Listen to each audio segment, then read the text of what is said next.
I would just like to draw all of your attention to the fact that at this recording, it is October 15th. We are halfway through the 10th month of the year.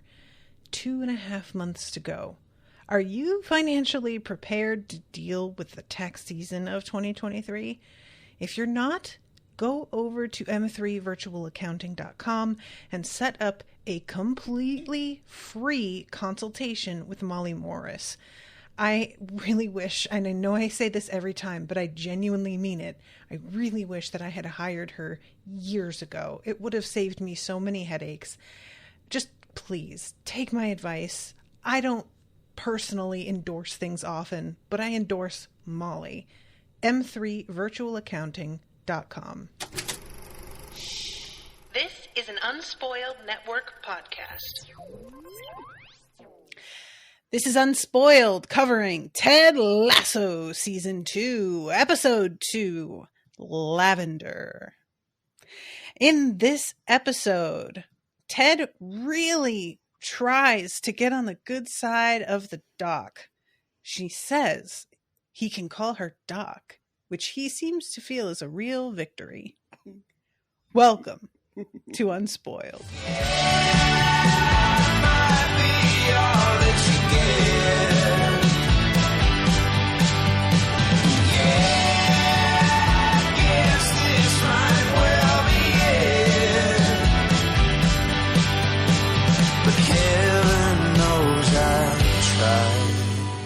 Welcome to the show, everyone. I am Natasha. I'm Rashawn.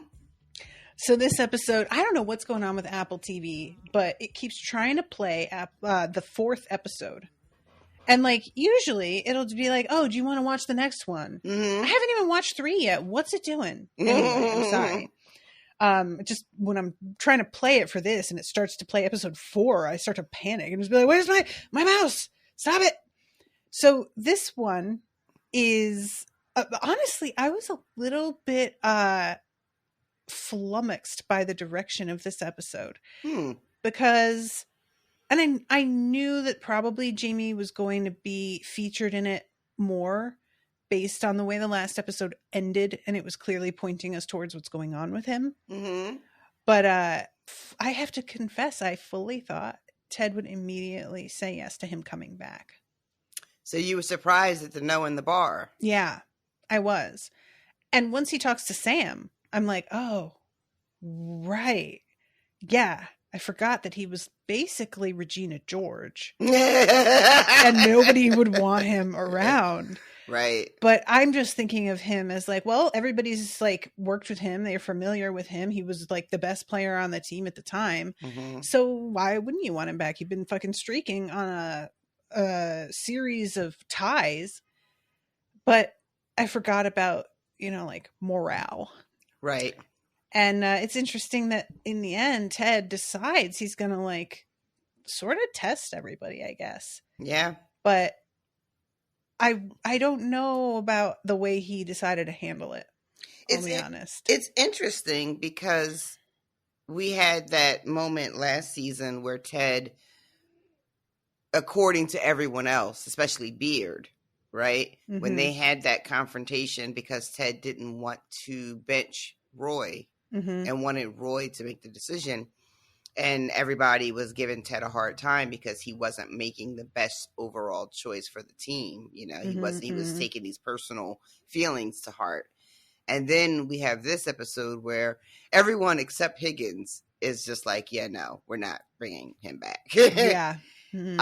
And Ted does the opposite of what we all expect, where he makes this call that seems to be, this bit I thought was a little like, I don't know if I want to say unrealistic, but I want to couch that in the fact that I'm not a sports fan in the real world. But how surprised everyone is that Jaime shows up, because that feels like a decision that could not be made without a lot of higher ups being aware of it. You know what I mean? Right. But for the sake of the show, it's clear that everybody is very surprised, including Higgins, who is the director of operations, who is the kind of person that would be involved in, getting a contract and, all that shit, right? Yeah. But it looks Maybe like he was just like, just show up and we'll get things sorted out yeah, later. we'll see how it goes. Yeah, you know? Yeah, so I'm thinking maybe that is what we're supposed to think, that he's just invited him to like come and join the team, you know, and see what happens. So yeah, let's just start at the beginning. Let's begin at the beginning. Lust conquers all. I really love everything about the way they're presenting this show. They've got the like outside shots of this giant mansion that looks like it's in Santa Monica or somewhere, you know, it's like in a California beach area. It's got a pool that is like twice as big as most hotel pools. And they go inside and it's the time to vote between these two dudes. The host, by the way, is wearing the same dress that she was wearing in the other shot. They should have given her a different dress. This is a different episode. Probably nobody noticed. I did, because she's hot and this dress is amazing. But anyway, it's coming down between Jaime and a guy named D'Anthony. I will never get over. There are some names that I'm just like, I just feel like that was not what you should have done. I feel I'm almost positive that there are D'Anthonys out in the world. I feel like I would bet money on that. Agree. One of the things that made me laugh, and this has nothing to do with the show, but I was looking at both of him and Phil Dunster, who plays Jamie Tart, has been like, these are both objectively really handsome young men. And neither one does anything for me. With objectively, but like, you know, like if you look at this kid playing D'Anthony, empirically, like, I suppose, you know, really, like these are the kind of guys that would be on a show just like this. Oh yeah, 100%. There's also a black guy who doesn't have any lines. He's just in the background, but he's got this hairstyle with the cornrows, and then he's got like cornrowed bangs. I don't know what was happening. What is that, right? What is going on? Is that a wig? I don't know. Is it just another case of wigs for black people on shows that they just don't know what to fucking do? I don't know. Like, I don't know if that's like really what's going on for him or if this was show specific. But every time I watch this episode, and I have watched it a bunch of times, every time I'm like, what is going on back there? I have seen some real weird braid choices. Specifically on black men. On black women, it's always like, well, if I'm going to do something different, it's usually a design. And I'm like, oh, okay, I see the overall like thing you're going for. Mm-hmm. But I have seen a lot of black men with braids that I feel like, did you just like start it? And then you went to somebody to finish it and they just did it way better on that side than on this side. So I don't know. Maybe it is just his braids. I'm just like, you and your girl were having a good day. And then y'all had a real bad day. She's like, get the fuck out of here. I'm not twisting shit. I'm not braiding shit. And he just has to walk around like that till they make up. Oh.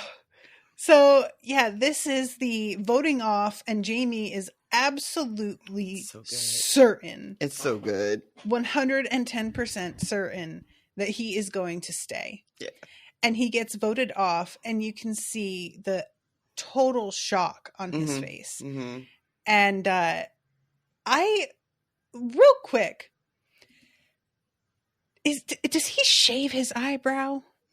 He's got like one of those little parts in it, like Vanilla Ice. It looks like what's his face, Khal Drogo. Also, there's Jason. One of the Welsh twins has this. Jason Momoa, yeah, thank you.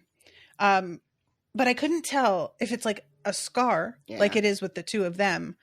Or if this is a choice. Yeah, I don't know if it's... I like to think it's a choice because it goes so well with just everything else about the character. Mm-hmm. My personal belief is that the actor was like, this is a guy who would have a shaved eyebrow. And I'm bringing this to the table. And I'm just like, that was the right choice. Yeah, and like, I mean, it works for him, honestly. Yeah, like I have that same deal. Like I have this scar right here. Mm-hmm. From when I fell when I was a little girl. I fell down some stairs because that's how I get down. It's like down the stairs painfully.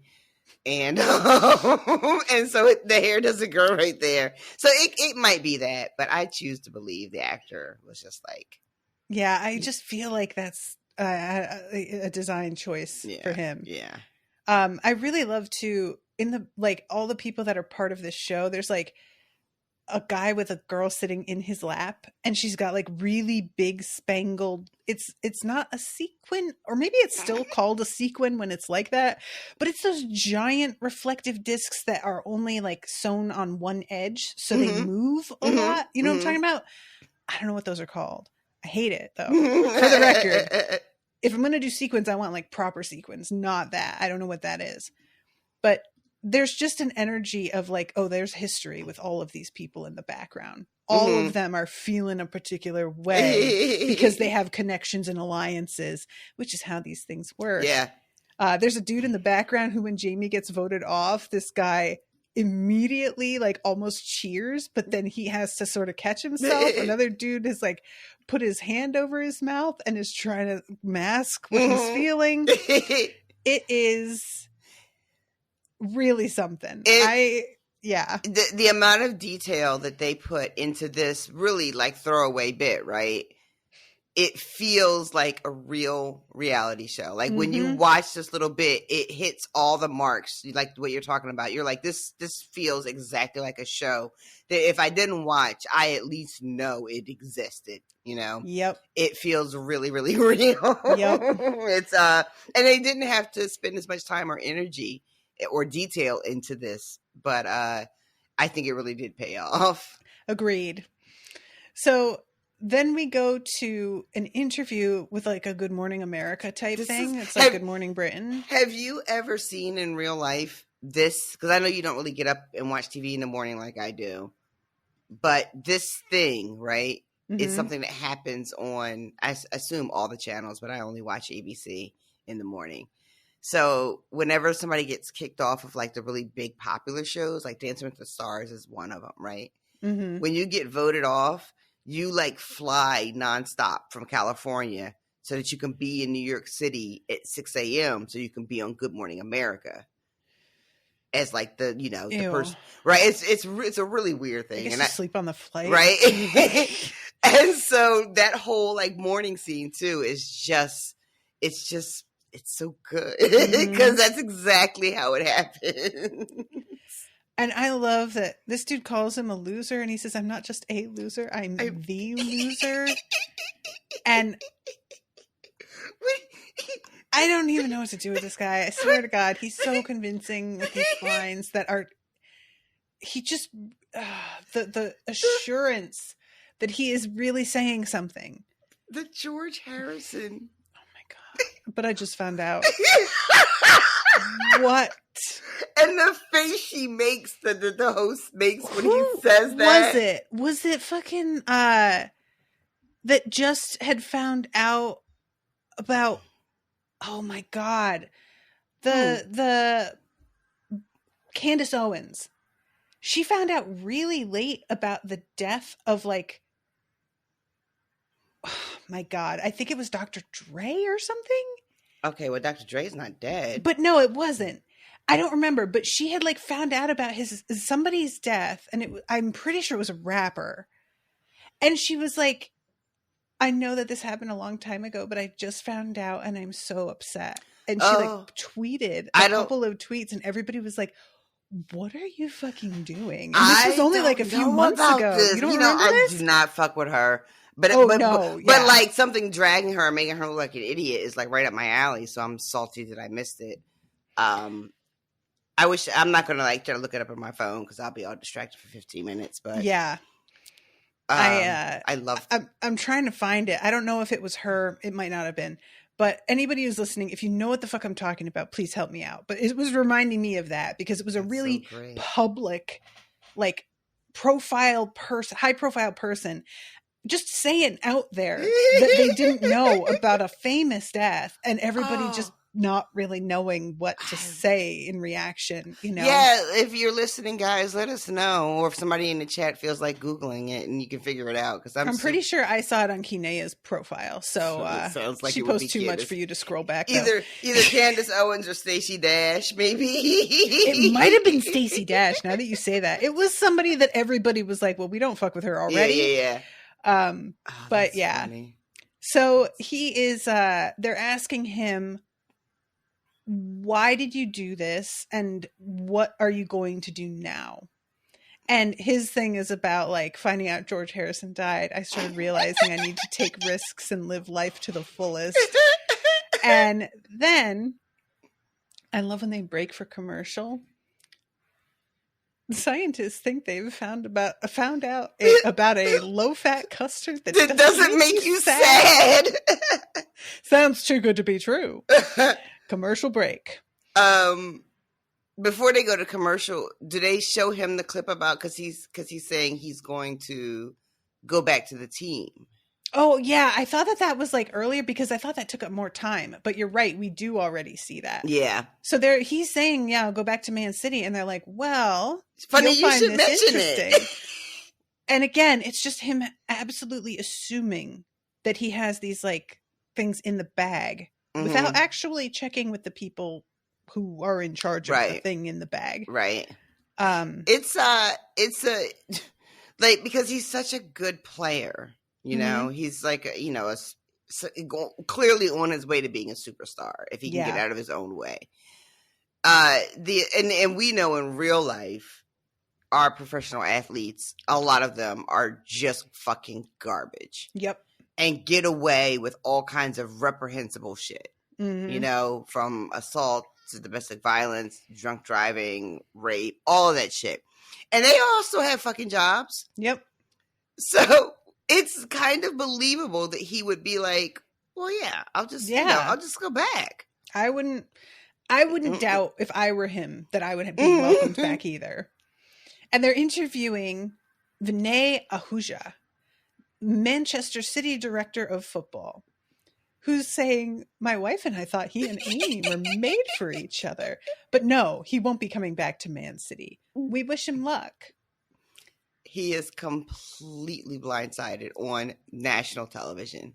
It turns out we find out that he like cheated on somebody in a hot tub or something. So like he just basically made himself look like a real douchebag, which he is. And everybody knows in a way that this is what I wanted.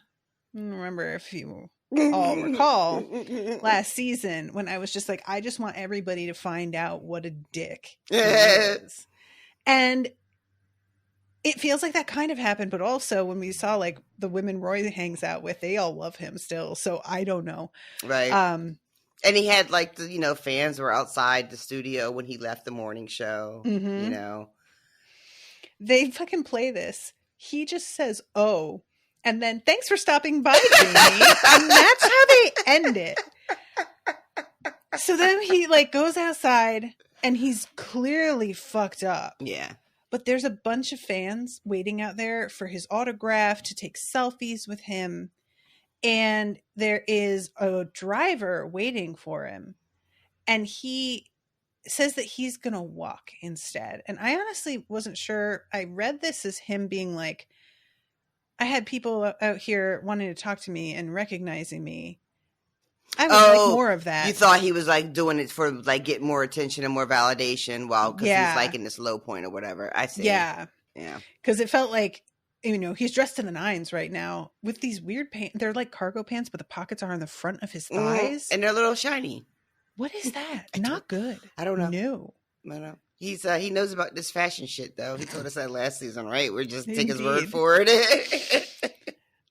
So this is when we cut to credits, and then when we come back, we find out that Beard slept in the office because he had a fight with his girl, and she chucked his keys into the river. Yeah. That's kind of too much. It depends what he did. But throwing somebody's keys into that's hundreds of dollars for them to get those keys replaced. That is just such a big thing. It's very intense. It's a high stakes emotional kind of thing going on where you're just throwing people's keys into the river. Stakes have never been higher. And so Ted starts making comparisons to Frank Sinatra and a variety of different partners. And it ends with I'm realizing that, blue eyes might have skewed mercurial. Mm-hmm. Although I am pretty sure he was just a domestic abuser. Like, didn't he like beat women? I'm pretty certain that's the thing. I wouldn't be surprised. Yeah. I know that. I mean, it seems very much on brand, but I don't know for a fact that there have been any allegations. But it seems like an easy Google search would be like, oh yeah. Mm-hmm. But I feel like I remember reading about this. I mean, it seems right for the time, for who he was. He was pretty much kind of a piece of shit, even though I do love his music. But yeah, he was kind of a piece of shit. But I love too, because the way that plays is so funny, because as Ted is running down the, relationships, we do that thing often where we give people, often men, but not always, we take every situation as a isolated event. Mm-hmm. And we don't make the connection and then end up holding the person responsible. So we're just like, oh, it was that one relationship that was really like crazy. Yeah. Because she couldn't keep her mouth shut. Am I right? Right. And then and then very rarely do people make the connection like, oh, that was just this motherfucker with everybody. Maybe it was him. Yeah. So he's like skewed mercurial. And I'm like, I don't feel like that's what I would call it, but okay. I guess they also didn't want to get sued by the estate. So as like Apple TV, they're like... So he finds out it's 9:30, bounces up out of there with quite some energy, which we find out later is him going to greet the doc. But for the moment, he's running to the landscaper. Oh, to ride the back of the thing? Mm-hmm. That doesn't come. Okay, I thought that came after. Okay, I thought either way, it doesn't matter right now, because Nate comes in and throws a towel at Beard and says, "If I can smell this, what does it smell like?" And Beard says, "A princess's bedroom." I think. I thought he said a Parisian something. I don't know. You're right. A Parisian bedroom. And he says that, and Nate does not respond. He just stalks out of there, goes to the little like closet where Will is, grabs Will, slams every door behind him so on he the has way back so in. he has to open each door and then knock to come in. I can't. What do you think is happening here? I just like I don't know if it's like the power has gone to his head. That feels too simple, but maybe. Or if he had parents who were incredibly hard on him, because we know that part of his like whole his fear of talking to Ted in the last episode was that his entire family finds out that he's a failure and they all are disappointed in him. So maybe he's, somebody who has been really ridden hard and he's doing that in turn to somebody else. I have said before that I feel like he feels a weird possessiveness about this position because he used to do it. And I still feel like that could definitely be a big part of it, Right. He hasn't he's still trying to do that job as well as his own job in this weird way and expects everything to be done the way he did it. And if it's not, then it's out of his control, and he really has to admit that's not what he does anymore, and it's kind of none of his business. But yeah, it's super gross. And we had something in the first episode too, with him and Will. Yeah, he's just like completely riding this kid. Yeah, not everyone. It's a weird thing where I think we've all had people who are good at their job but can't be managers. Not everyone who can perform a job well should also be a manager in charge of other people. I don't know if Nate should be in charge of anybody. Yeah, he's like gesturing when this kid says, "My girlfriend loves lavender. She finds it very calming." He like gestures and looks at Beard like, "Can you fucking believe this guy?" And Beard is like, "I don't get what the problem is." And he tells him it could throw the players out of their headspace. Will just apologizes and he says, "Go, get out." And I was like, Nate, buddy, do you need a vacation? Like, he definitely needs to talk to the therapist, 100%. We don't want calm athletes. We want killer athletes. Even after they shower? And he does not reply because he's distracted at the fact that Beard slept here for Chance to dream here. Listen. A completely unnecessary line that just makes my life so much better. It was so unnecessary, but it's so good. I also, because it's like, low-key Beard is not interested in having this conversation with Nate about why he's up here and all that, you know, especially after he's also not interested in the Lavender conversation. Exactly. It's just, he really kind of looks like, I would like to get some coffee and not do any of this. Exactly. So then we cut to Roy, and he is out in the car with Keely, who is asking if she wants to come in with him, I think, to the school. Come in. They are outside of the field at the football stadium. Okay. She's asking, does he want to come in and say like hi to anybody or good morning and all that stuff? And he's not interested. He's as interested in saying hello as Beard was interested in having this conversation with me. So he like outlines his plans. I was going to cook you cordon bleu for dinner. Nigella says, if you butterfly the chicken, it'll be more moist. I don't know what does it for me more. You mentioning Nigella or using the word moist, which a lot of people hate. So it's good that it worked for her. Yeah, it could really go either way. I was surprised that they had her respond so positively because not liking the word moist has become such a thing that we all talk about. That I thought it was really funny that they have her go in like the opposite direction and be like, you know what, that works for me. Yeah. There's a lot that works for her that's a little bit surprising this episode. It's true. So this is when we see Ted get off the riding mower. He makes the comparison as this is the closest he's going to get to a Dodge Ram. And I'm like, do you know what that is? And before he can say anything, Roy peels off, leaving fucking rubber prints on the ground. Ted is so excited. Is that Roy in there? He is just... He's like, oh yeah, he's in a rush. He's very busy. Very, very busy. So while they're standing outside, the doctor, what is her first name? Sharon? Dr. Sharon Fieldstone. She rolls up, very literally, on this collapsical yes, collapsical bikes. Yes, one of those. Collapsical is a really good brand name. I feel like they should go with that. How do you know they haven't already? That's fair. I meant to do it. I knew they had done it already, and I just thought that's the type it was. And he is asking why she's here because he thinks she's coming to like pick up a check or something. She should be gone. Like, why is she still here? I thought she was done. And Keely tells Ted that, oh no, she's hired for the rest of the season. And Ted is just like, oh, word? Really? Yeah.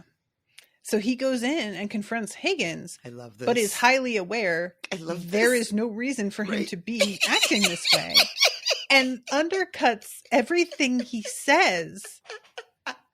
Because Higgins is apologizing. He's like, you should not apologize. There's no reason for you to ask my permission about this. But next time, you should totally run it by me. Yeah, okay, I will. No, you will not. I do really enjoy this because this is a conversation in my head all the time. This is what it's like to either be too willing to see things from two perspectives or be just aware you're being unreasonable. Yep. And it can go either way, and sometimes you're not sure which it is. Sometimes I'm like, bitch, will you just pick a side on this already? But then another voice in me is like, well, you shouldn't pick a side because there isn't a correct side, which is kind of the whole point of this issue, is that you're going to have to learn to balance your conflicting feelings about this. No conflicting feelings. It's fine. You're stupid and wrong. Let it go. And it's just around and around like that, you know? It's so satisfying to see it happen out loud to watch somebody else do it, because when you keep all the crazy in your brain, you're not sharing the fun. Next time you have plans, I want you to run them by me first, okay? No, I will not. Good. Why should you? I ain't your daddy. All right. Well, we got ourselves a new member of the team. That's fine. Why does it smell like my Nana's house in here? And then Nate backs up on his rolling chair like he was waiting. Wait till you hear this shit. This man walked right into the trap. And you can see Beard just be like, oh, man, we just got done with this and you're doing it again. Ah. I love Ted's face after Nate like drops this huge bomb. And Ted is just like, okay. Mm-hmm. So we cut to Jaime meeting with his manager, I guess. Like an agent sort of deal. And this dude is like, nobody wants you. He literally says that. Yeah, it's bad. You're like, you act like an asshole and disappear on Man City. And then you act like an asshole and cheat on Amy with Denise by having jacuzzi sex. So he just disappeared on Man City? Like he didn't like get permission or like what? It just sounds like he dipped out in the middle of a season or something. And I'm like, yeah. It sounds like at the end of the season, you know, he just didn't come back for the new season that, you know, Richmond has been playing that we know is like 7 or 8 games deep into the season. And instead of playing all this time, Jaime has been on this show. And I love the agent is like, you're like a son to me, but now you're like a dead son, which means I love you even more. So and then he pretends to call Real Madrid, and Jamie's just like, well, you weren't even speaking Spanish, so. That's such a dumb joke. Oh my God, I laughed so hard. And then the chick comes in and she's like, basically they're like, well, maybe you should just be a reality star at this point, right? Mm-hmm. Like you should move into TV. Your sports career is over. And her offer is some reality show in Ibiza where you take ecstasy every day for 3 weeks. And it's Ibiza, apparently. Is that like the British way of saying a thing that's also wrong, except it's the British way of being wrong? Or is that actually how you're supposed to say it? No, it's that same thing that has to do with like, you guys are probably going to scream in your headphones. Pronunciation versus like South America, Central America. I think well, okay, first of all, there's this whole thing in Spain, right? Where like there's an accent that's different. So like you hear people talk about being in Barcelona. Instead of Barcelona, that's right. It's that thing, but I forget what it's called. Like you know what I mean? I forgot there was a guy when I was like learning Spanish in Guatemala, and he would like put on the Spain accent as a joke because he found it so ridiculous, and he would do "Viva la Revolución," and he was like, he was very like classy with it. Wow! And I just remember that like this second. Well, I wouldn't say it like that for the rest of my life now. So people in the chat have information about the whole thing. And Jen says legit Spain pronunciation. Luis says it's not supposed to be so hard. It's the Spanish lisp. So Ibiza. Like you're doing a bit of a th and a little bit of a little bit well. Putting them together. Okay, I got you. All right, I could deal with that. The overall like felt like it's just too much, you know. And I don't trust these British people after this Great British Bake Off that just happened. Listen, I didn't even watch it, but it was all on my timeline, and I was talking about it everywhere, and I didn't even fucking watch it, but it was so disgusting. I'm so disgusted by it. I've never been so mad, and like they did this with Japanese Week also, but I'm not as familiar with Japanese like baking, and so. As much as I was certainly able to be like, that's not Japanese, that's Indian, that's Chinese, I still didn't have that connection. But this Mexico one,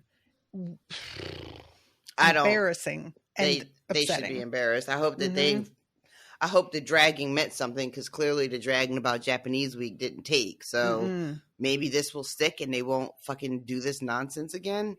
I feel like they had to have learned about from Japanese Week. But they didn't. The fact they didn't, I just don't feel like they'll learn from this one either. I don't know if it hadn't happened last time. It's not going to happen this time. I wonder Well, actually, I don't even want to get into that. It's such a can of worms.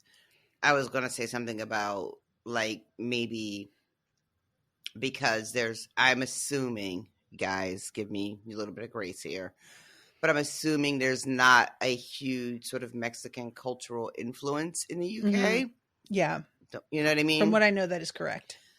So it is foreign in the, like, true sense of the word, you know, Mm-hmm.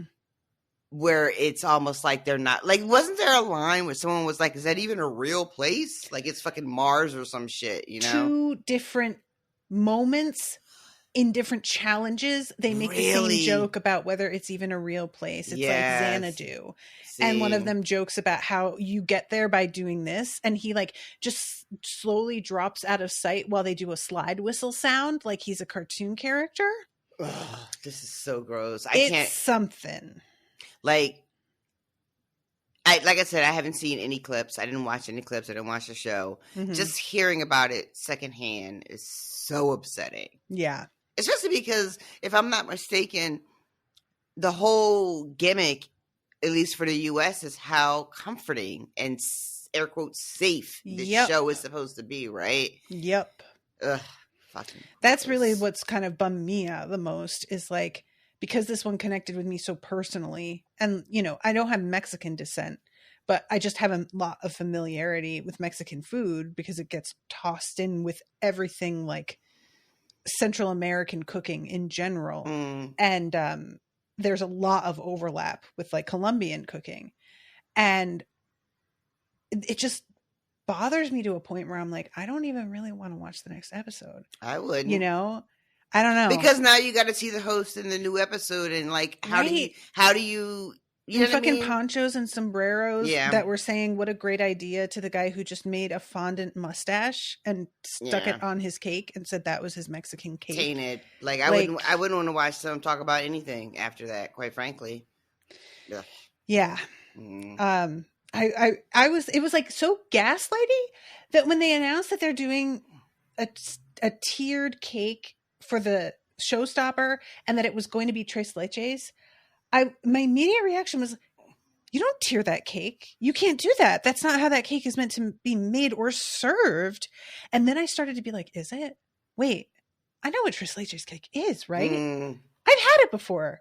Maybe that wasn't the right way to make that cake. Oh, wow. Hold on a second. And I, like, went and looked it up because all of a sudden I was, like, doubting myself. Like, you must be crazy. Yeah, I was like, how can these fucking professionals want a tiered wet cake? But no, I was correct. And it was a very stupid call that caused most people's cakes to tip over. Mm-hmm. And then they got 2 people booted that week instead of the usual 1. After completely setting them up to fail. Because they couldn't make this impossible, ridiculous cake. Yep. So, anyway, all that said, I guess it's Ibiza. So let's talk about Jamie's reaction is clearly, like, not wanting to do this this reality show thing. Yeah. Just wants to keep playing soccer. And finding a way to do that. But we will get there. Next scene. Ted busting up into Sharon's office with a box of biscuits that are actually not just a second box of biscuits he made for her. It's Rebecca's box. It's Rebecca's cookies that he's giving what to did the you think? doc? That's fucked up. He's a little, like, so desperate. It's desperate. It's needy. It's giving sad. What did you think of, this is our second episode with Dr. Sharon, and she, this scene we get where she is really just calling him out, like, to his face about this, his whole shtick. And we had talked a little bit in the first season, especially around his ex-wife, Michelle. What is it like when the Ted Lasso show encounters someone who's not really here for it? How does that go? What did you think? I really enjoy this because, you know, when I was, like, thinking about somebody who doesn't put up with it, it was hard for me to picture somebody who didn't, but wasn't also just kind of an unpleasant person. Mm-hmm, mm-hmm. And I think some people would argue that she is unpleasant because folks don't like being like called out at all most of the time, which is their thing. Yeah. But, and look, same. But I really enjoy that they decided to have it be a psychologist so that it's a person that's qualified and not just kind of like armchair. You can't just dismiss it like, oh, she's just being she's being a killjoy, no fun, boo. Or just kind of like smug. Because there are people out there who just love to just be like, oh, obviously he's a narcissist or whatever. And they just throw words around that I'm like, I don't feel like you really know what that means. You know what I'm talking about. I do. This is the danger. When we start to like understand certain vocabulary, it turns a corner and then people start just overusing it. Yeah. So people are just being like, oh, he's an abuser or she's an abuser in a situation where I'm like, they disagreed with them about what French fries should be seasoned with. Yeah. You can chill. Like, narcissism as a pathology is actually sort of rare. And yet any social media feed will have you think like 90% of the population are like diagnosed narcissists. Like, I'm really sorry. Maybe your ex, your husband, your wife, your kid, your mom, maybe they were just an asshole. They were just a dick. Yep. And look, it happens. Maybe it's just underdiagnosed the way that ADHD and stuff had been, where it's like, oh, we just thought they were assholes, but they actually have this disorder. Maybe. But I don't think these folks are qualified to be making that assumption. That's all I'm saying. So, yeah, he busts in and she's like, dude, I could have been in a session. Can you not? Boundaries. And this was this got to me a little bit because Owen was building a shed in our backyard and he has a coworker named Dwayne who has no boundaries and he is so annoying. I'm sorry, Dwayne, if you're listening to this. My but God, I poor think Dwayne. you know that you are. And I have talked about I think it was on Sober, I did an example of like a phone call with him. Yes, you did. And look, I can't believe he called Owen on the fucking car phone. Like Owen had it on the speaker, when on Wednesday. This man, he's just fucking a full 10-second pause between words, Rashawn. I thought they got cut off. Oh no. It was unbelievable. I just was sitting there clawing my face like we could just get to the point. But this dude was helping Owen in the yard and he needed to use the bathroom and he knew that I was in my office and I'm editing. This is also the room where I keep clothing. So I could have been getting dressed. I could have been doing any number of things. And he shoves the door open, just busts it wide open. Into the office? Into my office. And he was clearly doing a bit because he kind of went, ah! But, oh, no. Yeah. But I had my back to the door and I had my computer up and I straight up pretended I didn't know he was there because I was like, I am not doing this. I'm not going to reward that behavior. Yeah. I was not going to engage. As soon as I make eye contact, it is all over and I can kiss the next 25 minutes goodbye. So I just acted like I didn't see him. And he, I think, believed that I was listening and I was focused and that I didn't see him because he immediately saw I was doing something and backed out of the room and closed the door. Oh, God. And I'm like, yeah, guy, wow. I was in the middle of something in my home in a private room. That didn't occur to you before you just flung the door open to fucking have a moment for yourself? Who are you? So anyway, him just doing this and her reaction, I was like, correct. And he immediately apologizes. He understands. Yeah. And can I help you with something? And he says, I brought you a little something for your first day at work. She says, no, thank you. He opens the box like he's fucking Satan trying to tempt somebody.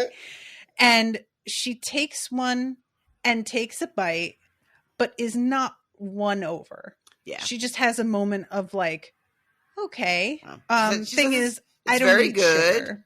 but it's very good. Thank you. But yeah, I don't eat sugar. And he says he's never met anybody who doesn't eat sugar. I've only heard about them, and they all live in this godless place called Santa Monica. And it's a weird moment because I'm like, Ted, I know you're trying to make a joke, but when somebody tells you about a thing and you sort of are like, oh, everybody I know who has done that is like a weirdo from this one specific place, that's not really like a way to connect with somebody. Also, she's British. I don't know how familiar she is with Santa Monica anyway. And like, does that joke even land for her or mean anything for her? Yeah. It's watching Ted sort of flounder. I will admit, the very first time I watched this, I was so uncomfortable on his behalf. Yeah. I was just like, oh, this is so, I want this moment to be over. This is so awkward. And she says, in a past life, I would inhale a Cadbury flake, talk nonsense for an hour until I passed out. And I'm like, wait, is she saying that she like got drunk on Cadbury flake? Like, that's the way you talk about drinking a whole bottle of whiskey, but she's so deadpan with it that I was like, I can't tell if she's being serious or not. I don't know what this is for a minute. And he says, I'm the same way with video games. And when she says, how so? He's like, this is very interesting. This gets under my skin so hard. He says, it's just something in my life that I really enjoy. But then I pretend that preventing myself from taking part is somehow making my life better. But in reality, all I'm doing is depriving myself of something that makes me happy instead of attempting to adjust my relationship to it. It's like, woo! how dare you, show? I really felt like he was out of line. And I mean, he's talking to a psychologist. And he's out here just being like, oh, yeah, you probably don't need to not eat sugar. That's basically what he's saying. Yeah, he's basically he's like telling her about herself. He is making a judgment call on her relationship and the decision she's made with sugar. And doing it as if he also knows a little bit about psychology. Yeah. Ted, what are you doing? It's so patronizing. And he's doing it with such like an attitude of good humor that if she weren't who she is, I could see somebody really thinking he's being deep here. But it's just the assumptions he is piling on her are so inappropriate and so like loaded with his own baggage, but he really thinks he's talking about her. And it's like, sir, you have just opened your diary and like handed it to her. I don't know what you thought, but yeah, I will say his description of his relationship with video games or anything else, right? I think is really insightful for him. Sure. His relationship. And if I take it separate from what he's trying to dump on her, I'm like, oh, you know what? That's some shit I could think about myself. That he might be onto something. But I agree with you in the way that he is performing in this moment. It reeks of just kind of like, I can also do this. Yeah. Yeah. It's him it's like he's trying to impress the teacher or something. Like coming in with like, yeah, it's only, 5th grade English, but I read Socrates. I don't know. Think of somebody fancy. Yeah, no. This should be the new tagline for the network. And just the whole like, oh, because I enjoy it, I can't like that. Doesn't sound like what she's describing with her relationship with food. Not at all. And then he immediately jumps from that to, hey, what's your favorite book?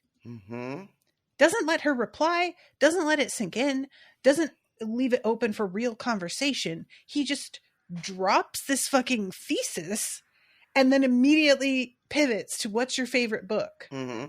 And we saw all of this with Rebecca in the first season. You know, this is very much in the way that he approached Rebecca a lot of the times. Okay. Just sort of. I don't remember it being this aggressive. Well, it was a little bit, it landed differently in my opinion because of the way Rebecca received it and the way the show shot it and presented it to us, you know? Yeah. But we're getting a lot of the same behavior, but it hits different because Dr. Sharon is not giving him an inch. Mm-hmm. Rebecca, what's the word? I don't want to say tolerate. Humored him? Humor is nicer because I was going to say tolerated, but it had like a harsher, like, you know, more than I was going for. Mm-hmm. But Rebecca humored him in a way that Dr. Sharon isn't. And so it hits us as the viewer as just being like, ew, this is real try-hardy. Like, what? But if you go back and look at the first season, this is the same shtick. This is how he does, you know? And it just is, so we're watching him be the same person we've known him to be. And it just is like when it's happening with someone like Dr. Sharon, you're just like, oh. But I loved this the first time I saw all this. Why don't I love it as much this time? Yeah, I think the intent is just totally different. I think he really was trying to connect with Rebecca and like break through a shell. And I think he's trying to control everything going on with what is her last name? Dr. Fieldstone. There's an added layer to the relationship with Dr. Sharon. It's different than Rebecca because Ted clearly feels threatened by Dr. Sharon. Yeah. And he didn't necessarily feel that with Rebecca, right? Yeah. So even though in my opinion, his performance is the same, the motivation, where it's coming from is slightly different. And that also is another reason why I think it lands and hits different when you watch this, right? So she just sits, like he sits down and she just sort of lets him and says, this is interesting. What is? My answer is the fountainhead. I know, curveball, right? I can explain. I'm dying for this explanation. Sir, you asked her a question, answered your own question, and then we're going to, you weren't even going to let her talk. Like, what are you doing? Calm down, sir. And she says, no, what you're doing here, this is obviously your way of connecting with new people. Makes sense. It's very disarming.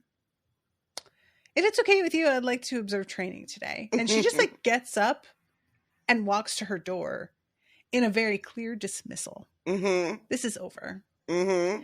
It's psychologist ending the session body language.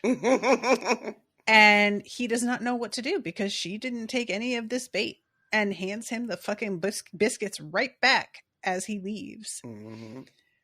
Later on, it turns out they just gave her a welcome basket of bottles of water. That shit was so fun. I love there's a moment too as she's escorting him out. He turns around to get like one last whatever in, and she's already closed the door because she's done with this. But yeah, the joke later about the gift basket filled with bottled water because she doesn't like sugar.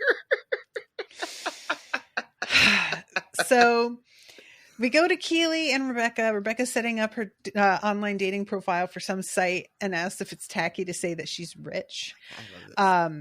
Keely is like, no, as long as you put the word filthy in front of it. And she presses the delete button like, all right, I guess I'll fix that. I love that so much. Higgins is still officeless because since they've hired on this lady full time, he just didn't find another place to go before doing that. So he's over here in the background, just he keeps knocking the same jar of pens over every time. They have this great joke about Rebecca's like, just take somebody else out. This is so funny because this is still like kind of Rebecca, right? She's just boot somebody else out of her office, and Higgins is just like, no, it's it's hard to do that. And there's some chick in ad sales that's like going through a breakup, but also she sits like close to someone they call laughingly. Listen, you guys, Laughing Liam, as someone who works, in corporate America in a cubicle situation, I cannot tell you, and some of you probably already know yourselves, where you sit and who you sit next to or adjacent to. That shit makes or breaks your whole life. I have recently got a person that sits near me close enough that I can hear them. I can't see them, but I can hear them. They sit directly next to me, but we have a divider, partition. A cubicle, yeah. Right? And it's not just a partition, but it's also like cabinetry that's there. Gotcha. But I can hear them. And I had shared a quote that came up in my Facebook memories a couple from years ago, a Bukowski quote, where he talks about how the voice of his manager, he says, his voice was murdering me. Mm-hmm. And that is what it feels like. I would go home dizzy and sick. Yep. He was murdering me with his voice. The sound of his voice. That. Yeah. And that is, you guys, it shouldn't make a difference.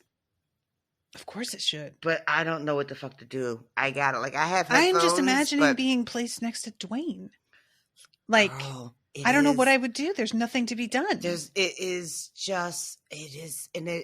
I have no options. There's no moves I can make. I can't just change seats. He's not going any fucking where. I have headphones, but I'm also on the phone all the time. I got to take them out every fucking 5 minutes. People are always asking me a million questions because I'm not in charge, but somehow I'm also in charge. So it just the perils of competence. Listen, that is exactly right. And the guy that I'm next to has also recently decided, because he got a promotion, so now he's in charge of other people, and it's his most favorite thing that's ever happened to him in the world, being in charge. Mm-hmm. So every phone call he makes now has to be on speaker. For some reason, fucking God, he's one of those people. So we could all hear. That just makes my blood boil instantly. We could all hear his, conference calls and him talking to his team. It's a fucking nightmare. It's a fucking nightmare. And the only saving grace is that we are on a hybrid schedule, and I never know when we're going to be in the office together, but it's usually only 2 or 3 days a week, but it just always, because our schedules are different. So I never know when it's going to happen. Yeah.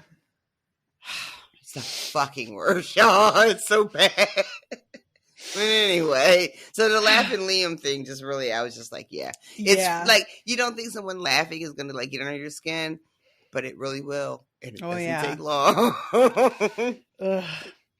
So this is when Ted comes in. They do a little bit Robert Plant, Jimmy Page, back and forth here. Fucking fumbles the Jimmy Page joke. I was disgusted at Ted Lasso for this. I was so disappointed in him. He's disappointed in himself, you could tell. So he brings the biscuits to Rebecca, and she opens them all excited and then pulls out the half-eaten one, and it's just what is this?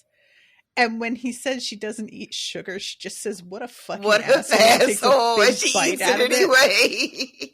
It's one of those things where I'm look, I buy that Rebecca would say this, but I also can't look at Rebecca and be she eats sugar.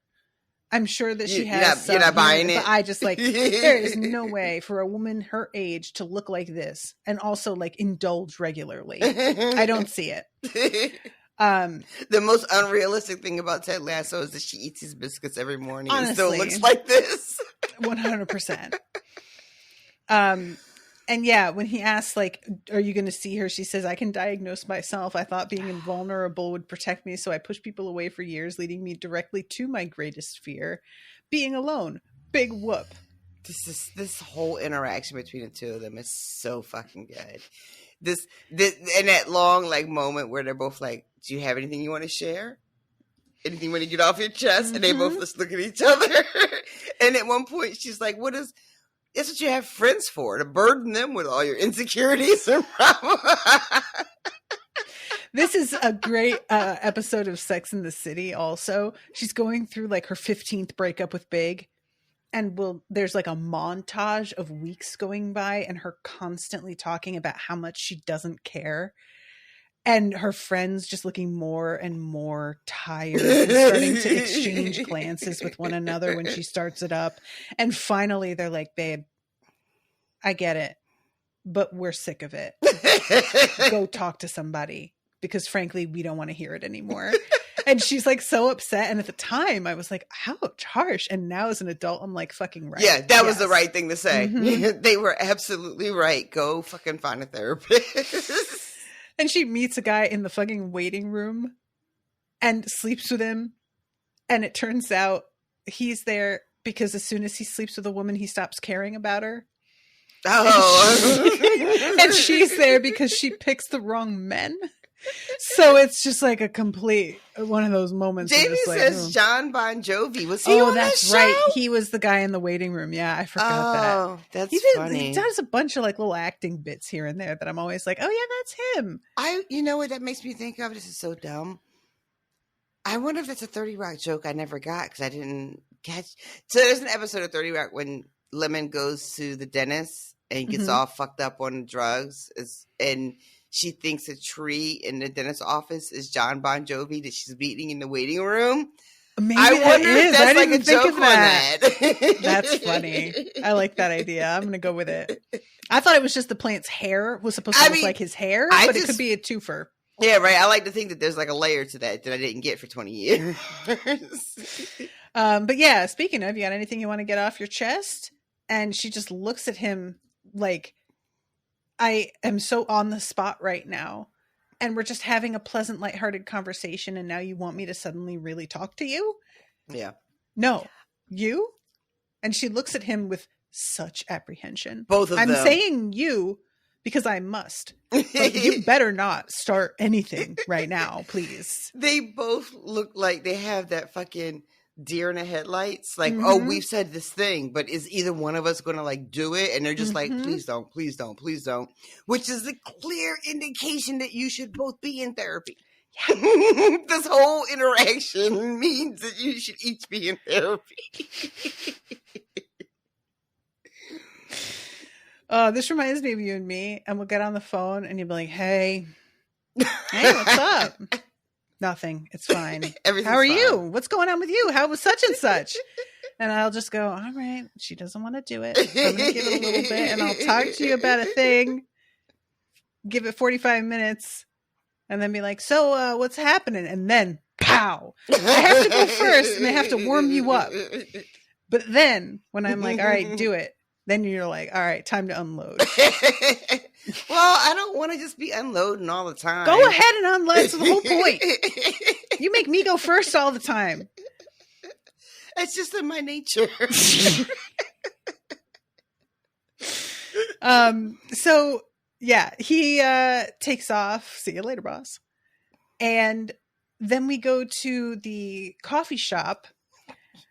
Fucking Jamie Tart stalking Keely, but like being like, I wasn't stalking you. Okay, I kind of was, but I wasn't. Okay, yeah, I was. Okay, I've been stalking you all afternoon. He deleted her number. I was so glad that at the end of his whole fucking thing, that's the thing she says, because that was what I also got stuck on. Was like, you what?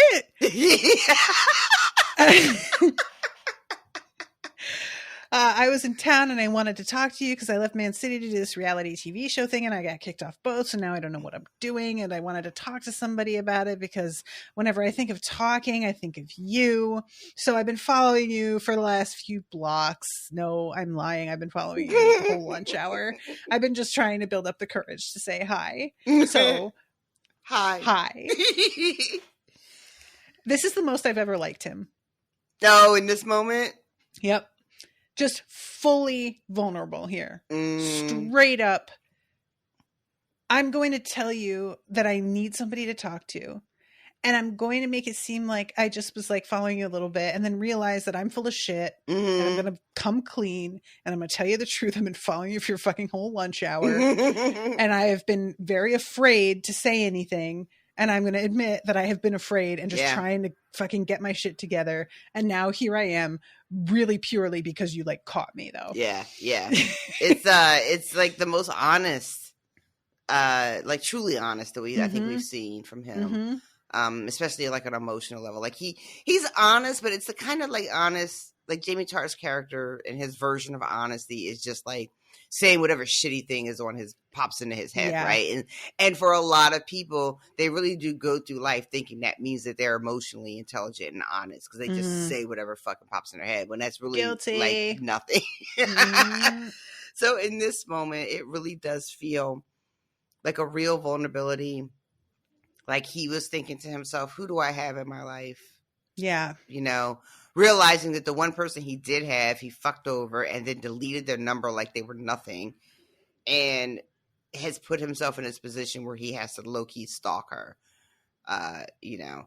And then it cuts to Roy and his sort of little league soccer thing, which is a really adorable moment. But I want to just mention that, did you fall for the sort of like, it felt like the show was almost trying to do a misdirect when we cut back after Roy and the kids and we cut to Keely at the apartment.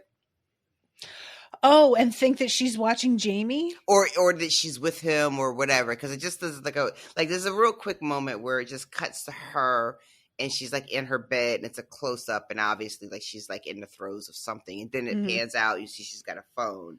So, and you're not sure what she's watching. But did you think that maybe she went home with him or that something happened? No, I never thought like that flickered for a second and I was just like, no. Okay. I thought that she might be watching an episode of that show.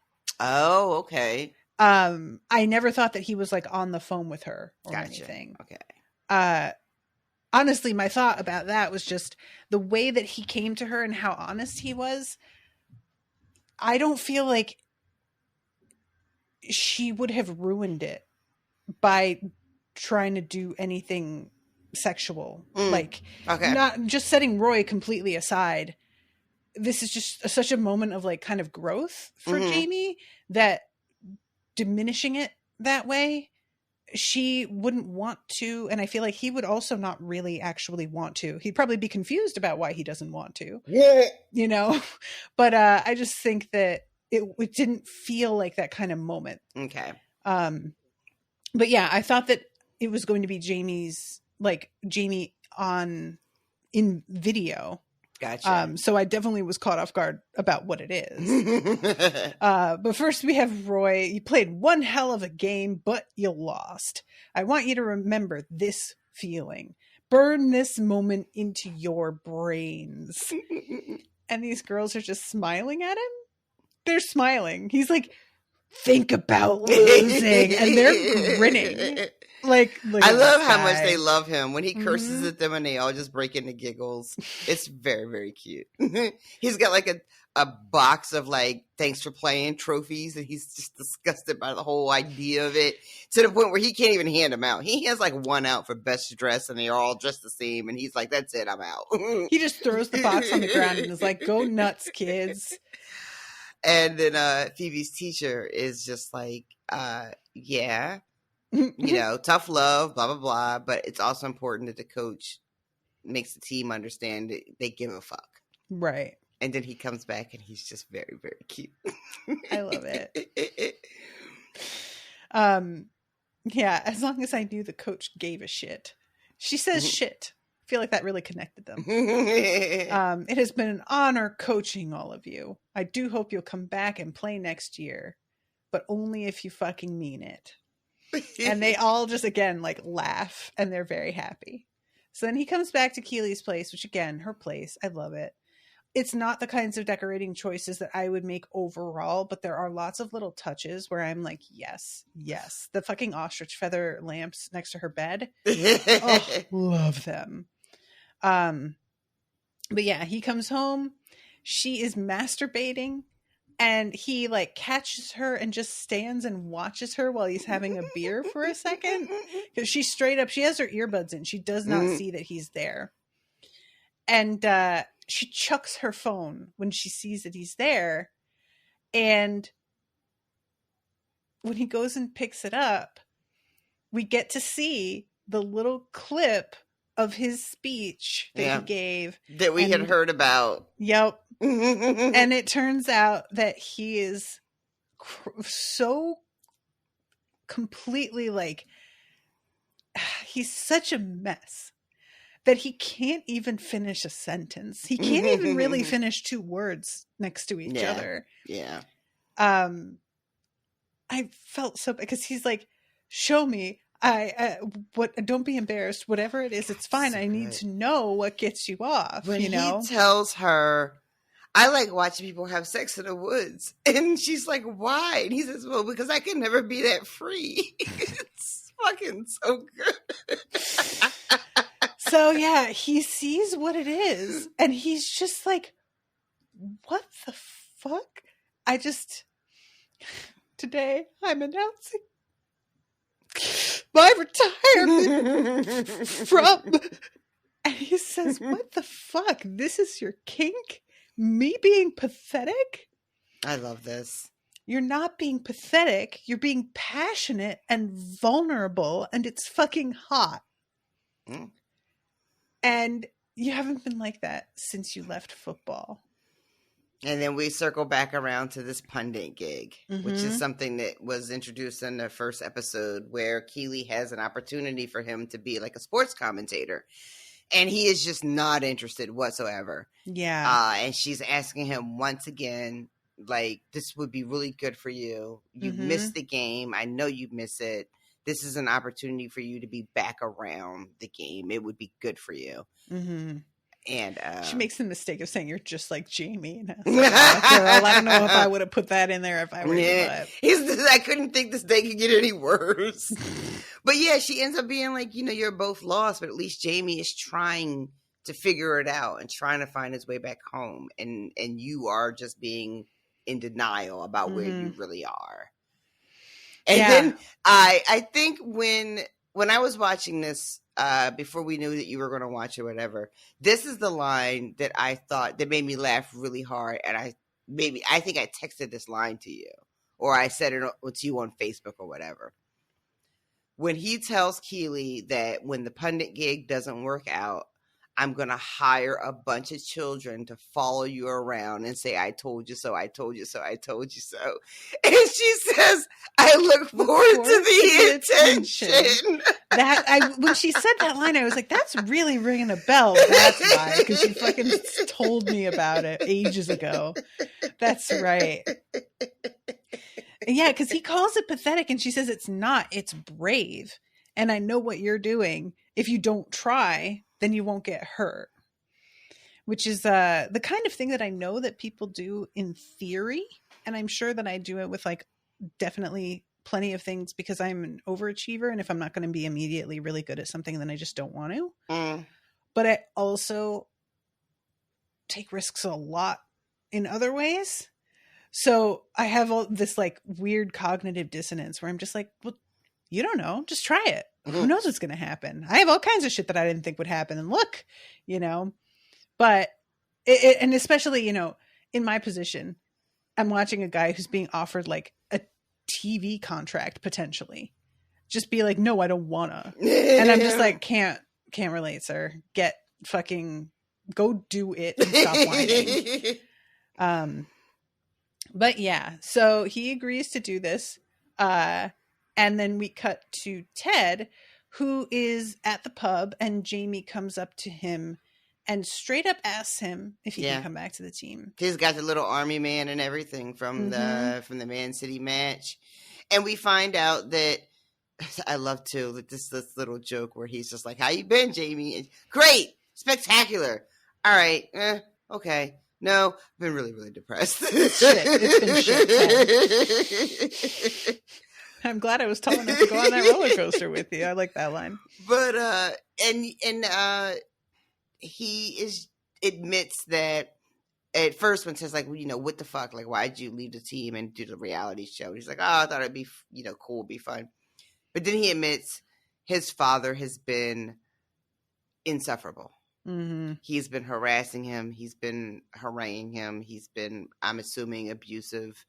And Jamie's just like, he was just on my ass all the time about everything. How I played, how many minutes I played, how I sat on the bench, everything. Yeah. And it was to the point where it chased Jamie away, which is really fucking sad. Yeah. This is something that I feel like really lucky because of the direction my life went. It didn't happen. But I know this happens so often when people are like particularly gifted in one area and they start to succeed really young and their parents just jump on it and suck all of the joy out of it for them. Start living vicariously through them for all the dreams that they didn't get to attain or had This to is give something up. that fucked me up about that book Aragon, which I covered with the Overdue Boys. And it turned out that like he was 15 or something when this book got published, and everybody talks about it like, oh, he got a book published though. And what did you do? But his parents owned like a publishing company and published it at their company and then went and distributed it themselves to bookstores with him, which sounds super supportive initially. And you're like, cool, nice parents. And then it turns out they were living off of the money he made exclusively. That was all. They were completely reliant on this. Like at the time, I think he was like 18, but he wrote it when he was 15. It sat in a drawer, and then they like went and did this thing later. Oh, wow. And all I could think was like, this poor kid wrote something that is hugely derivative and I don't really think deserved its own thing, but it was still quite an accomplishment for a 15-year-old. Right. And if they had just let him like percolate and develop, who knows what could have happened for him. But instead, they made a huge deal out of his very first work and boxed him in. And it's like suffocating. Like the whole idea of it to me was just, what a shame. What could he have done if he had just been allowed to explore what he could do instead of being turned into a fucking cash machine immediately? Right. There's the book Joy Luck Club. I think it's Joy Luck Club. There's a little girl who plays chess. And she's a prodigy. And it's just this like innate sixth sense while she plays. And she goes into a zone and is like disconnected from everything and just in it. And her mother is putting so much pressure on her at this one particular game that everything is riding on. And she cracks and loses the connection that she has with whatever it is, and she never gets it back. And how her parents like never really see her the same way because that was her value to them. Right. And when she lost that, they just really had no use for her anymore, And I'm just so glad that my interests were varied enough. I think if I had like hyper fixated on something in particular, I could have been in danger of this happening because my mother was very much like, find a thing and then get rich making the thing that you love. And that's whole like, follow your bliss. You'll never work a day in your life. Yeah. And like, since, it turns out not to be true at all. I've realized that like, one, that rarely happens the way we think. And two, immediately trying to monetize something is a really good way to start to hate it. But I felt for him here. Especially that he admits it, and he only admits it to Ted. I think that's the thing, right? Like, because we know that Jamie knows Ted witnessed that moment, last season, right? When his father is just losing his shit. Yeah. Jamie low-key helped win the game, but he did it with the extra pass, and that wasn't good enough for his dad. And Jamie knows Ted saw that.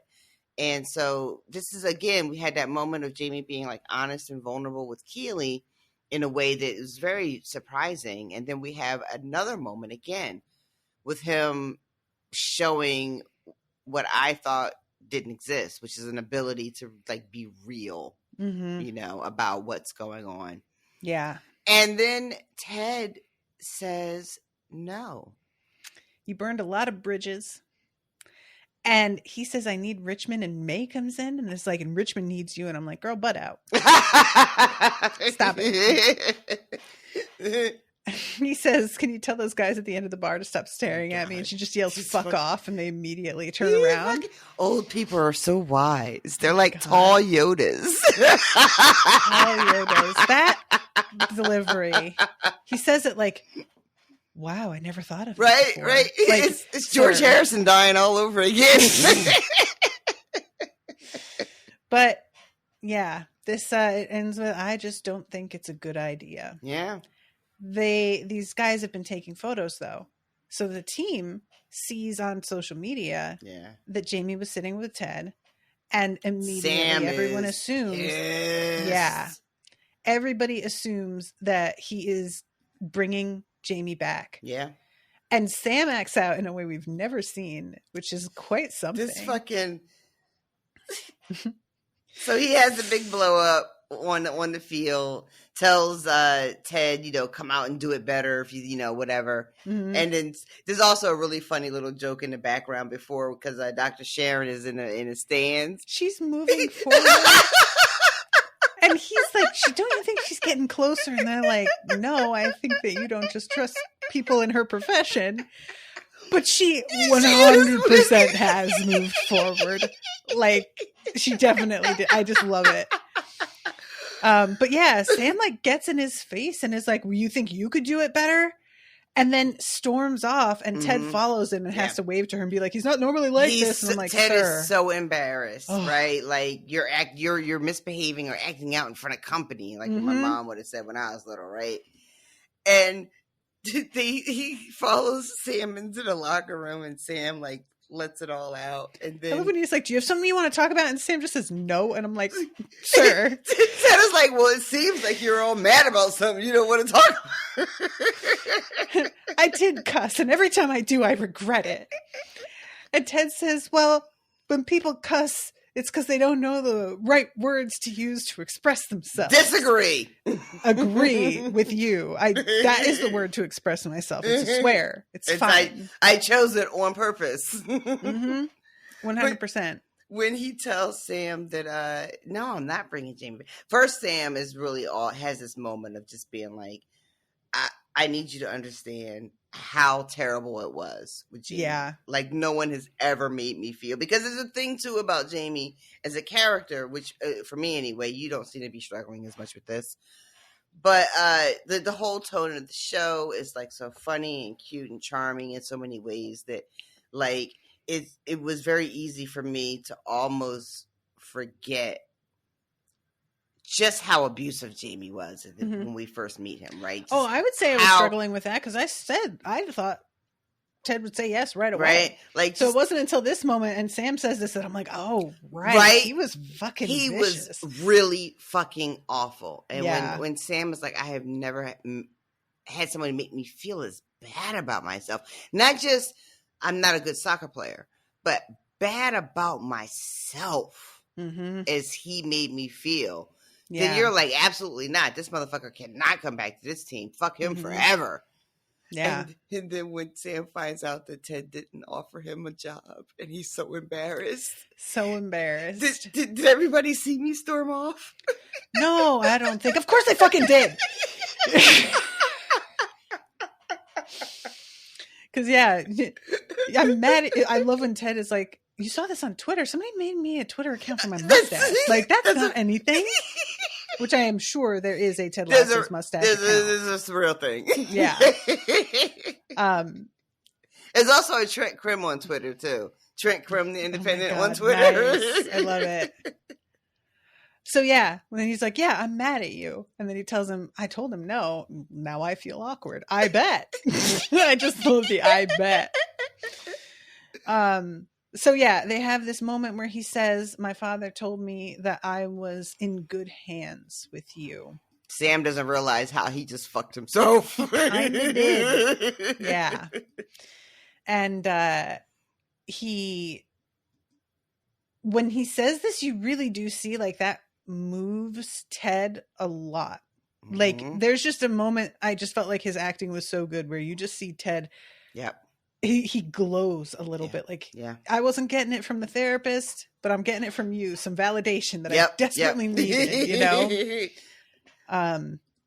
Yeah, but that I'm in safe hands with you. And Listen, Louise, so, me too. I'm sorry. I just have to say in the chat, Louise says the reason I don't get mad is I'm afraid to be in Sam's situation. oh my God, right? Yeah, I've seen so many like storylines where the entire thing is predicated on somebody misunderstanding or like misinterpreting that this is what gets me in the situation that Ted is in talking to Higgins at the start of this episode. Just being like, well, you should have talked to me. No, you shouldn't. Like, I'll just argue with myself that maybe it's not what I thought. So Ted has to send him out to run laps as punishment. And he's like, I'm very glad I really wanted you to do that. There's a joke too with right before when all this is happening with Sam, Will brings them all water. Is that happening in the scene? Mm-mm. Is that later? Later, I think. When he brings the water with pineapple? Oh, maybe it was way earlier. It might have been earlier before the thing with the I think it was Sharon moving up some seats. It was right before the blow up with Sam. Yeah. And he brings water and Nate pineapple in now. Is livid and spits like it's a whole thing. Spits it out like, is there fucking pineapple in this? Look, Nate is being super unreasonable, but at this point, Will needs to learn to not change shit up. I don't know why he keeps doing this. He does not like it, Will. Just back off. I get that you're trying to put your little personal touch on things and you are very thoughtful and I understand the intent, but like you have got to stop and like establish yourself as being competent at the basics first, because clearly this isn't welcome. So just chill for a second. Punishing yourself. So we go to Jaime punditing. First, he gets a Jaime Garager sent me white orchids.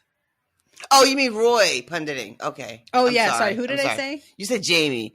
Oh, my bad. But it's fine. I caught up. I was looking at the card from another Jaime. I thought it was Jamie Tart, and I was like, Jaime sent him flowers. No, it's different Jaime.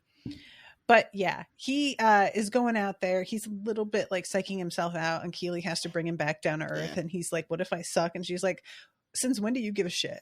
And he sort of has a moment of like, oh yeah, I guess I don't. When the makeup artist says, what do you usually do with your lashes? I usually leave them the fuck alone. So he goes out there. Roy can't sing. She watches this. He is sitting back, not participating initially. They have to sort of draw him in. They're talking about these two teams that went up against each other, and one of the teams lost, but they're all like, well, they made a really good effort. Yeah. The guy sitting next to Roy, the one with the sort of longer hair, there's three other pundits next to Roy, right? There's like the main guy, the black guy, and then a guy with like longer hair, and then Roy. That was the coach that Rebecca fires in the very first episode. Ah, okay. Gotcha. So yeah, they go to him and they're like, so what do you think? And he says, I think they played like shit.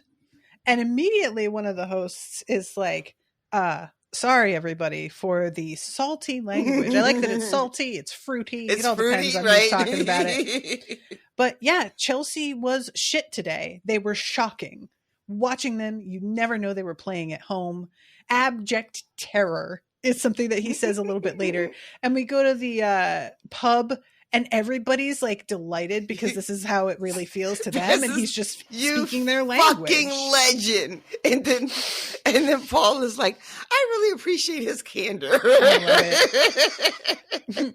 He's like, well, you know, such and such. Who gives a shit, Chris? That's no excuse to act like you're afraid of them. There's just like, it's so interesting to watch how he's sitting back, not engaged at all. And then they just ask him one question and he's lit up. Yep. It's immediately like these fucking, it just feels like me at, I was like with people I didn't know super well at the lake a couple summers ago, and they were just talking about some shit and I was like not. And then somebody brought up how they were reading the first trilogy in the Grisha series, and I was like, oh, are you?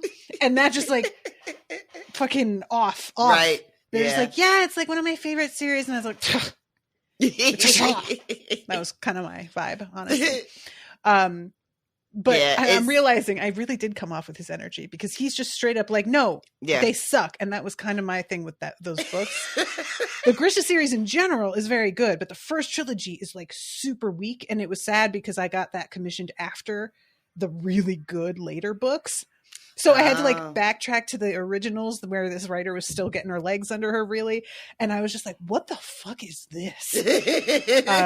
So yeah, I really came out of the gate like hard with this person. And I'm like, oh, I'm kind of sorry.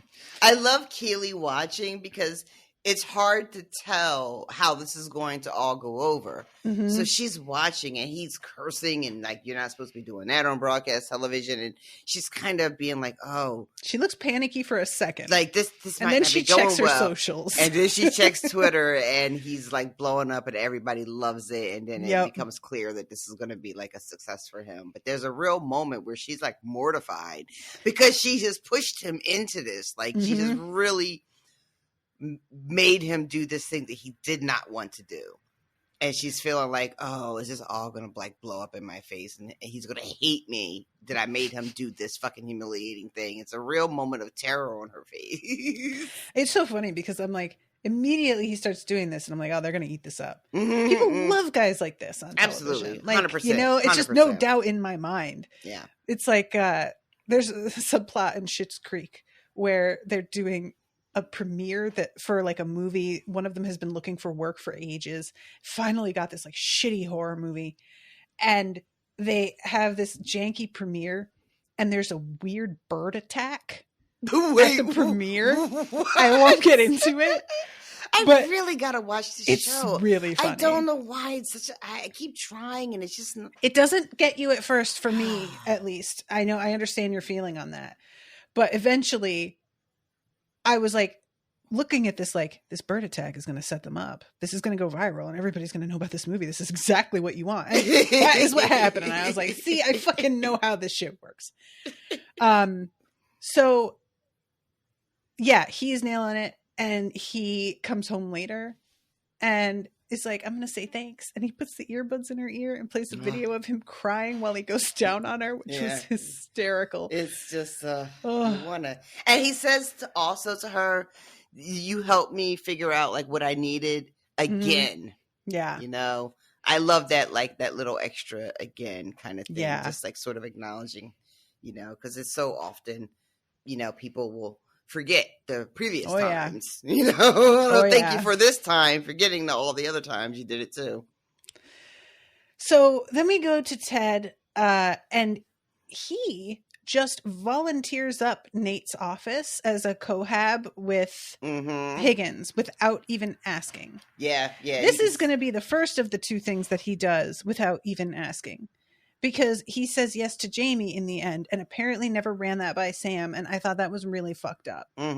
I can understand him deciding to give Jaime a chance after everything, but he needs to prep the players. And just dropping Jaime out there, I think, is the wrong move. And it really shocked me that he handled it that way. How do you think? After Sam like was totally vulnerable with him about how Jaime made him feel to just do this? Like, what are you thinking? Just fucked up. How do you think the team will take Jaime's return? I don't know. I feel like it would be very tempting to gang up on Jaime the way that he ganged up on them. Right. You know? But I don't know if that's even in them to do. How do you, like, there's a concern about how the team will respond to Jaime, but also how the team responds to Ted's decision. And is that's the thing that I'm really worried about. Yeah. Yeah. Because it was very clear how hard it was for Sam to be open with him about the way Jaime made him feel. And he seems like they connect in that moment.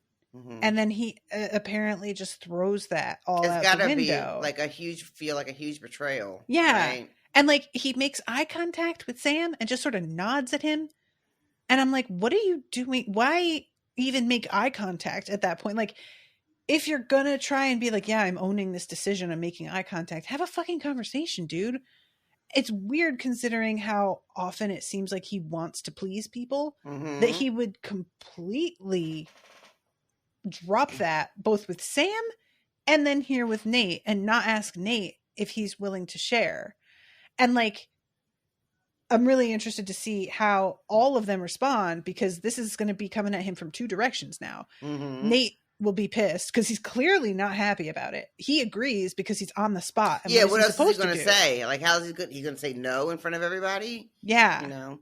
Higgins is just like, if it's okay with Nathan, and Nate, there's this awful like high five thing. Oh God. Oh my God. That awkward. fucking, listen, high fiving in real life, you guys, I do not recommend it. We don't have a lot of time left. Wrong. But there is an article that a man recently wrote about how he does not high five children. And there's an actual line from it that is, I do not slap palms with those who are not my peers. Oh my God. And I need everybody to go read it and mock it relentlessly, because this man was dead ass serious. He was serious? Dead serious. He was looked like he was probably like a 70-year-old like psychologist. Really? Writing this piece of shit. Yeah. Louise said the article made it into my news podcast. See? All right, I have to, because it was truly so over the top that you would think it was satire, but it was not. And the man looked exactly like what you would expect. Oh, well, there you go. He looked like Orville Redenbacher. All my questions have been answered. So yeah, this is when Ted puts it to a vote whether he should bring Jaime back in. Sam reminded me that he himself had a great dad, and not everyone has that. Isn't the idea of never give up one of those things we always talk about in sports? And shouldn't that apply to people too? Once again, putting like his desire to like rehabilitate people above the team itself and its well-being. And I am just going to need some people to be mad at him for this, because he deserves it. There was a bit when he's talking to Jaime at the bar, they're talking about their fathers, and Jaime talks about, basically how terrible his dad is. Mm-hmm. And Ted says something about how, like, sometimes, having a really tough dad really helps people reach their full potential and everything. Mm-hmm. And Jaime says, what was your dad like? And Ted says, no, my dad was harder on himself than he ever was on me. Yeah. And then Jaime says, lucky.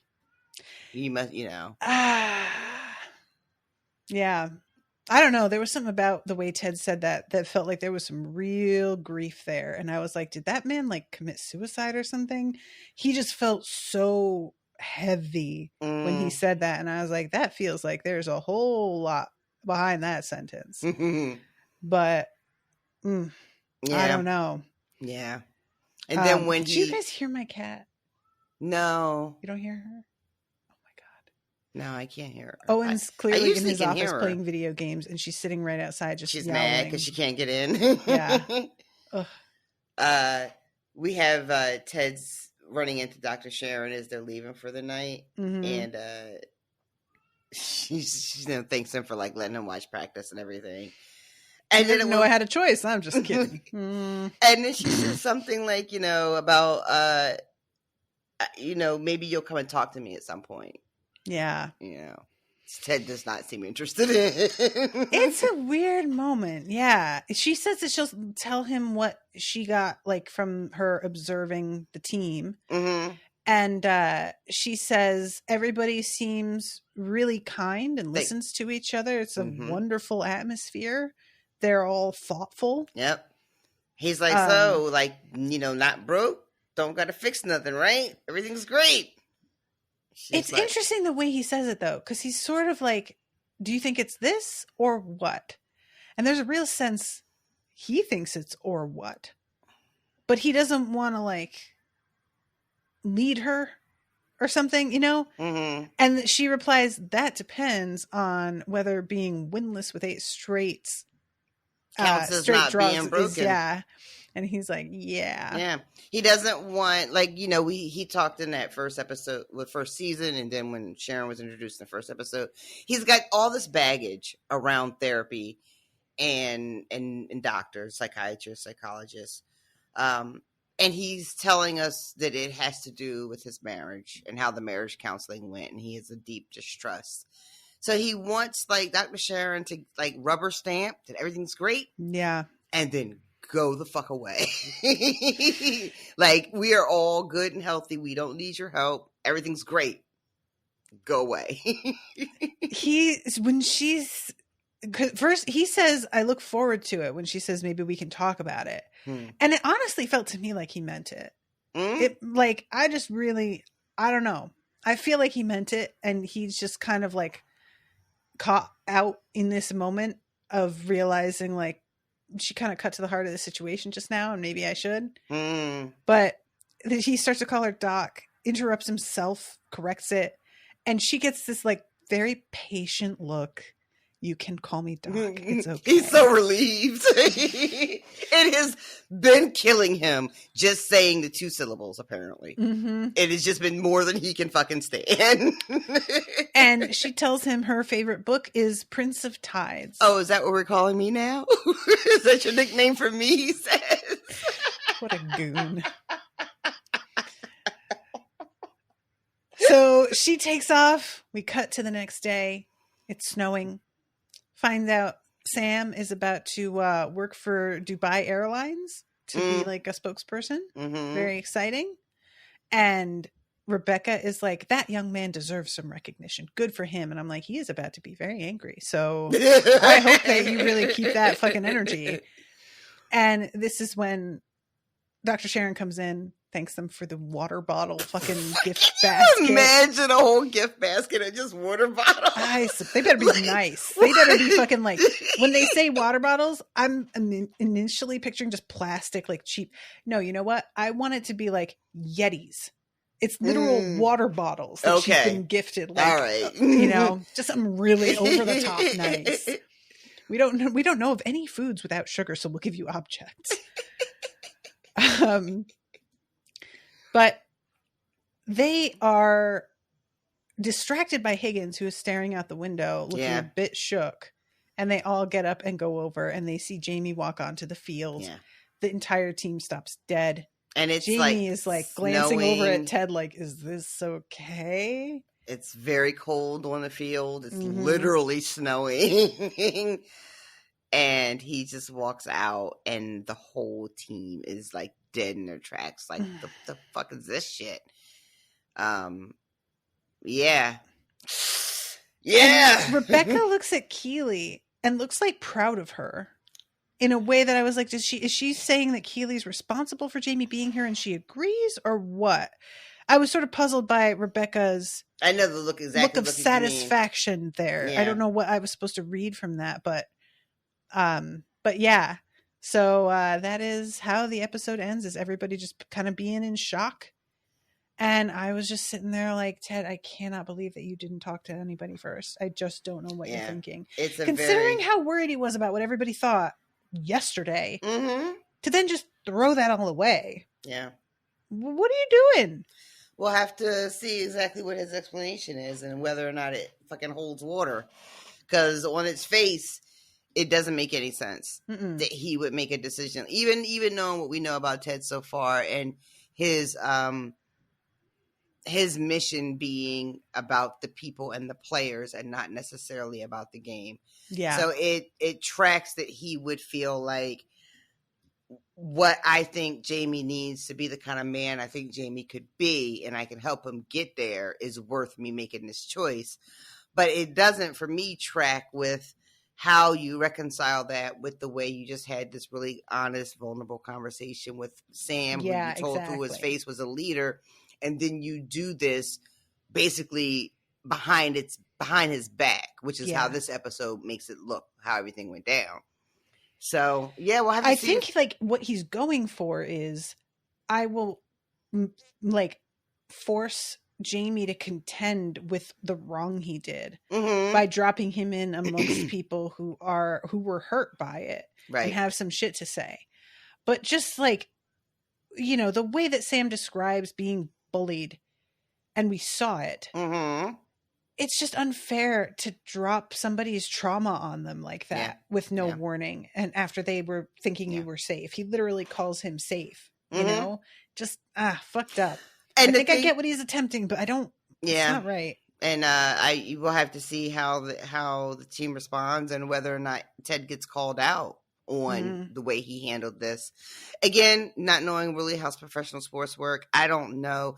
I imagine in the real world, people are not given really people's feelings. Yeah. Any much, I know just from Steve that there's a lot of talk in broadcasting around whether or not players are good or bad fits with the locker room. Mm-hmm. You'll even hear like certain players get reputations for being like poison in the locker room.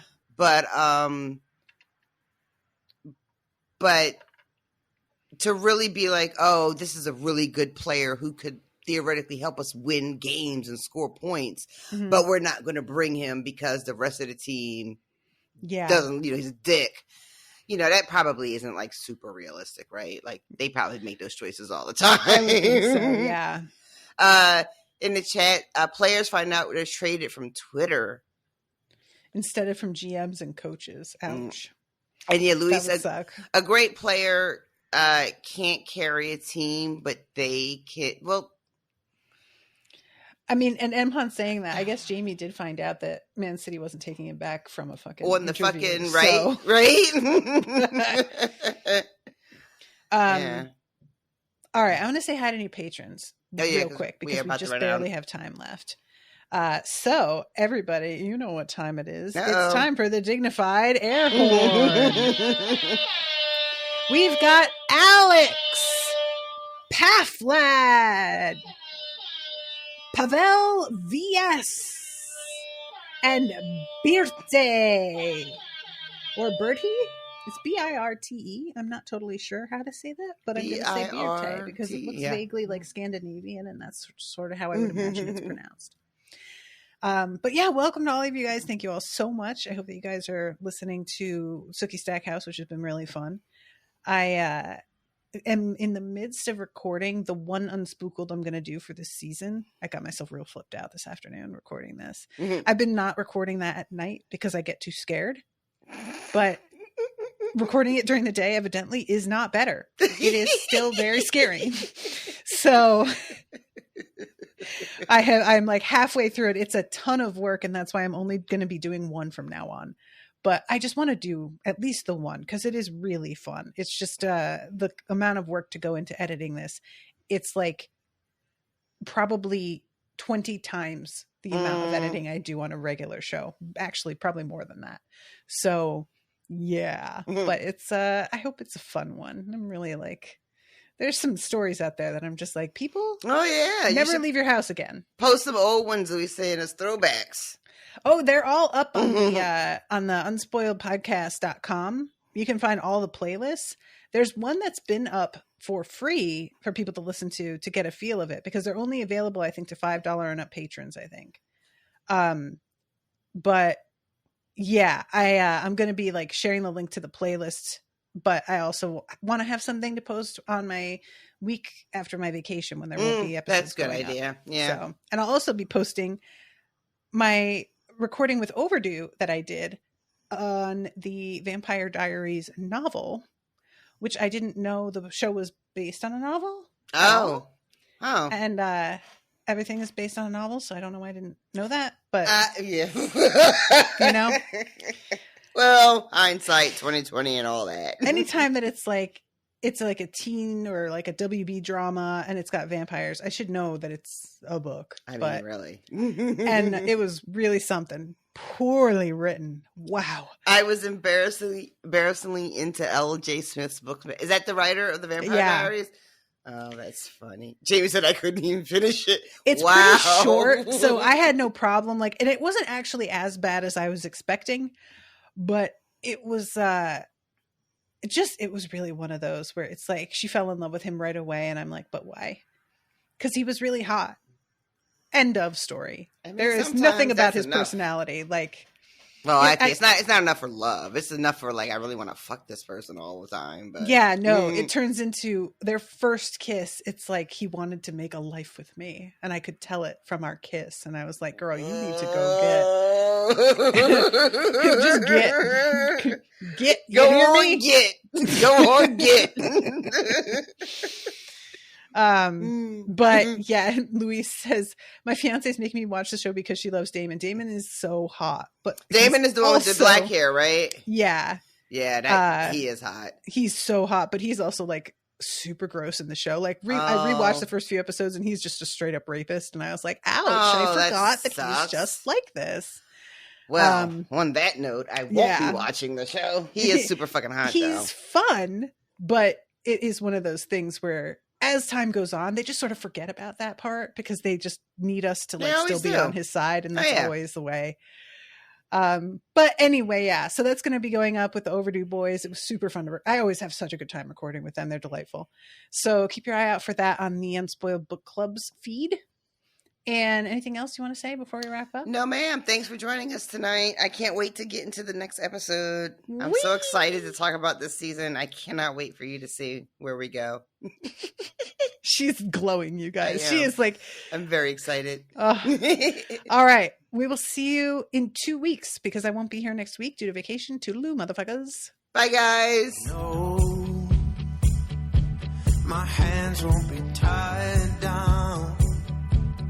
And I will not lay them down, 'cause I can finally see the truth. So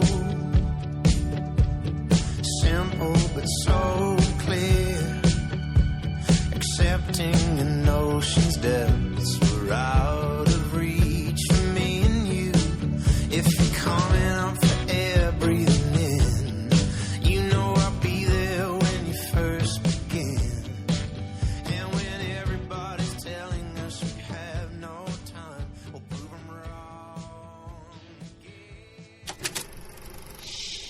That was an Unspoiled Network podcast.